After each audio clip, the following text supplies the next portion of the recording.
Celtics Post-Game Live is presented by your New England Ford dealers and Ford Trucks, America's best-selling trucks for 49 years.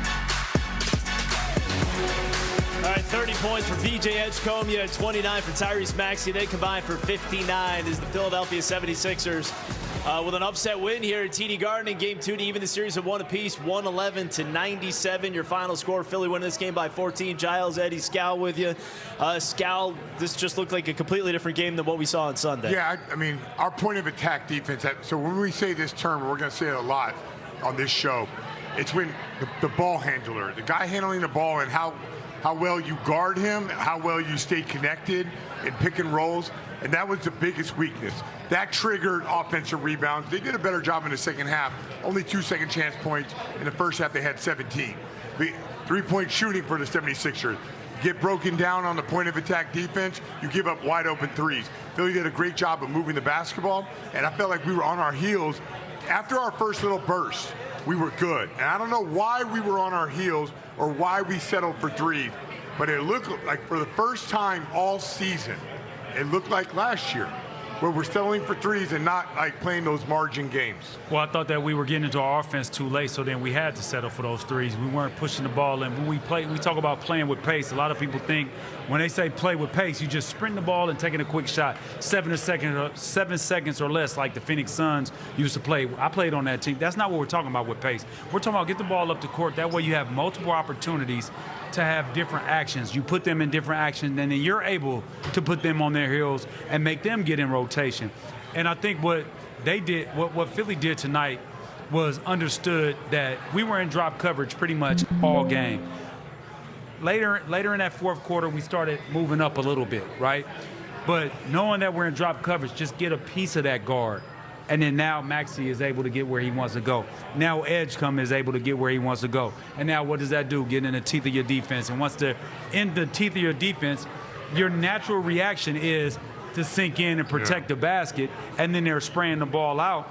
And and to Philly's credit, they knocked down threes tonight at the end of the day. I mean, still, Tyrese Maxey took, 28 shots to have 29 points. You know, Edgecombe was unbelievable. And I thought that what he did at the end of the last game, I think he went and watched film, seen where he could get his points at, seen where he could get his money at, and it continued over the game, too. We were a step late defensively. We didn't have our defensive intensity up. I felt like we kind of, I hate to say it, but it felt like we took this game for granted. He talked about the three-point shooting. Philly was 19 of 39 in this game, so they shot almost 50% from three. Celtics were 13 of 50 overall, so that's just 26%. Let's go through. Celtics were down by 13 kind of early in that third quarter, found a way to chip away, and actually, you look at it midway through the fourth, they had a chance to take the lead in this game. This is the game highlight presented by TD Bank of the Boston Celtics, member FDIC, TD Bank NA. Jason Tatum coming up short on that three. That would have given the Celtics a 1-point lead. Instead, you had Tyrese Maxey. He had him off the drop coverage. You know, here it is again. Look at the separation. And listen, he's tough. And he could pull up right behind the screen. But I don't know what you do with Tyrese Maxey with a full head of steam. It's really tough for those bigs to stay with him. You saw Andre Drummond with the follow there with the tip in. Then VJ Edgecombe knocking down the three. It was an 11-0 run for Philadelphia. So the Celtics had a chance to take the lead just like that. Philly was back up by 13. Then Maxey gets the bucket and the foul, and talking to the crowd, talking to you guys. Gonna let them know on that one as well.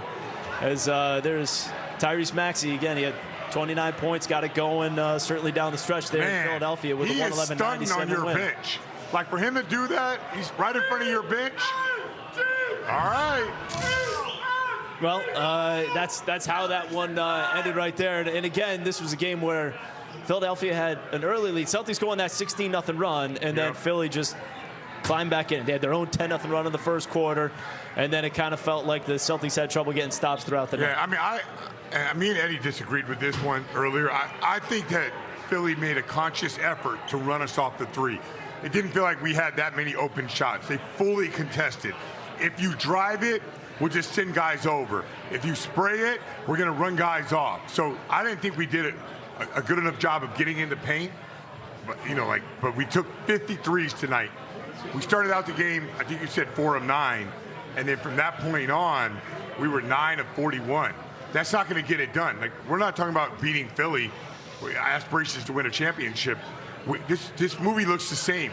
I thought all year long we had good offensive balance.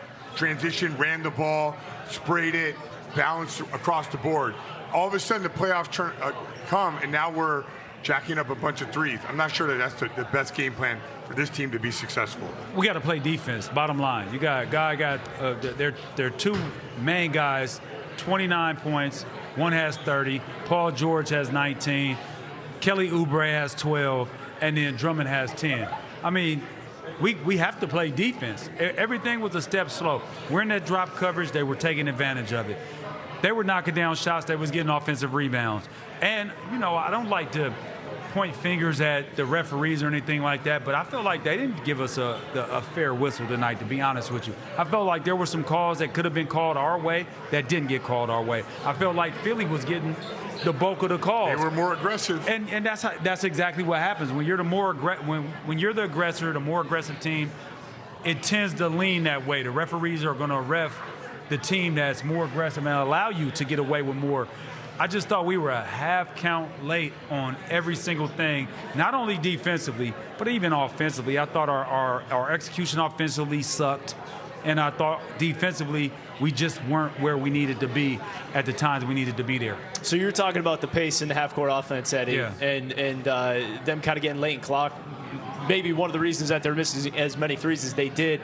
They also took some early in the clock as well. Let's go through some of the missed shots we see here as far as the three-point shooting goes. Again, the Celtics just 13 of 50. I mean, they did have some good looks. I mean, that right there is a wide-open look. Is this just one of those nights, or did it also feel like they just were sort of chasing the three later on? I'm not going to sit here and dissect every three and say that was good, that was bad, that was good, that was bad. But the idea is, I feel like we're not a one-dimensional team anymore. And I felt like we lost last year because we were a one-dimensional team. What we go against the Knicks, 25 of 100? Yes, well, in those two games. This is the same percentage as that. We're not supposed to be the team. We've evolved, and we've evolved because we have a different team, and all of a sudden we were three happy last year. We're not going to be successful being that three happy. Now, if they're all wide open, it's one thing. But I just felt like, are we not driving the ball for a reason? Peyton Pritchard and Derek White, those guys should take a lot more shots.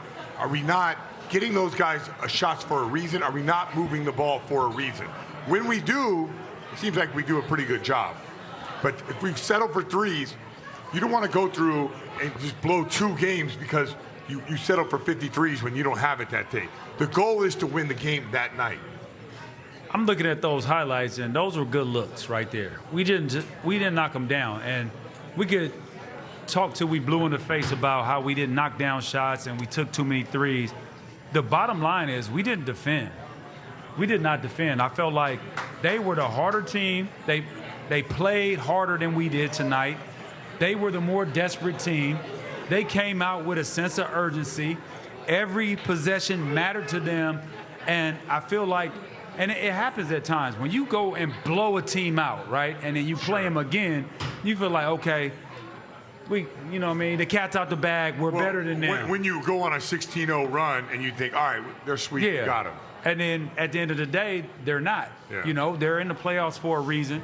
And this is a team that, no matter what you say, they got a hell of a guy in Tyrese Maxey. Edgecombe is a hell of a player, and to have Paul George as your number 3 guy, that's still something to deal with.